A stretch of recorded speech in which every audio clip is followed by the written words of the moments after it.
আজকে আমি শিঙি মাছ দিয়ে 2 পিস, এখানে শিঙি মাছ আছে, আর বেগুন ডাটা ধুয়ে নিয়েছি, আর হাফ কাঁচা লঙ্কা, অল্প একটু পেঁয়াজ, এটা দিয়ে একটা রেসিপি বানাবো। কড়াইতে জল গরম করতে বসাইছি, বেগুন আর ডাটাগুলো দিয়ে দিচ্ছি, হাফ চেরা কাঁচা লঙ্কা দিয়ে দিলাম, হলুদটা দিয়ে দিলাম, 1 চিমটি লবণ দিয়ে দিলাম। এবার ঢাকা দিয়ে ফোটাবো।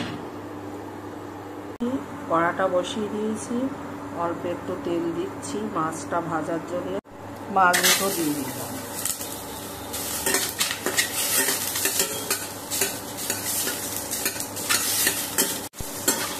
মাছটা আমার ভাজা হয়ে গেছে, আর নামিয়ে নিচ্ছি।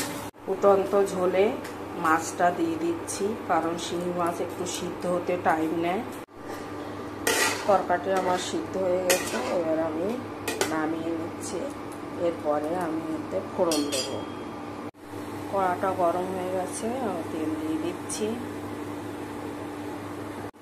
একটু জিরে দিয়ে দিচ্ছি,